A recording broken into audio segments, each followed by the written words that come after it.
So, yang ni aku try fire stock yang aku beli ni.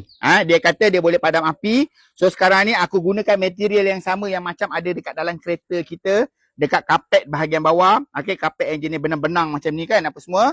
So, kasih aku can, kasih api ni membara, betul-betul membara. Lepas tu kita try padamkan gunakan fire stock ni. Betul ke tak betul dia boleh padam ataupun dia sekadar omong-omong kosong sahaja. Okey, so yang ini kau tengok api dah start hidup. Biarkan lagi. Kasih dia kau-kau punya api. Lepas tu kita try padam. So yang ini ada dua jenis Satu yang jenis 500 ml.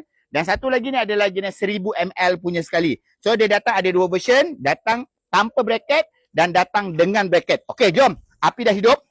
Cara nak guna dia. Tengok cara nak guna dia. Buka dia punya penutup. Picit atas macam kita picit apa? Picit spray macam tu. Oh, api dia besar. Api dia besar. Api dia besar.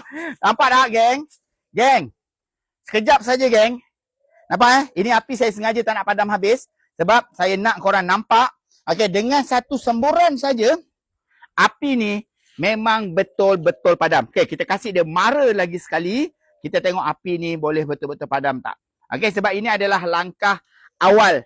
Bukan untuk padam rumah yang terbakar. Okey, ini untuk langkah awal. Kalau kita nampak tiba-tiba dapur kita berasap, berapi apa semua, ambil fire stop ni, tembak saja. Tengok saya tembak dekat api sini Dia macam form, tembak, dia padam. Alhamdulillah. Fire stop ni betul-betul menjadi betul-betul berkesan. Okey, nampak? Cara nak guna dia pun tak susah mana pun. Sembuh saja macam tu. Okey? So dah settle. Alhamdulillah. Berkesan fire stock ni. So yang ini saya berani recommend dekat korang. Standby. Letak dekat rumah, letak dekat dapur, letak kat dalam kereta, beli, simpan. Kalau ada apa-apa emergency, dah senang. Tak payah siram pakai air. Sebab api ni kalau kita siram pakai air, dia makin menjadi. Okey, kalau jenis dekat dapur tu, sebab dia ada minyak. So jadinya gunakan fire stock ni. So yang ini, korang boleh pilih sama ada nak 500 ataupun 1000 ml ni. So saya cadangkan beli terus 1000.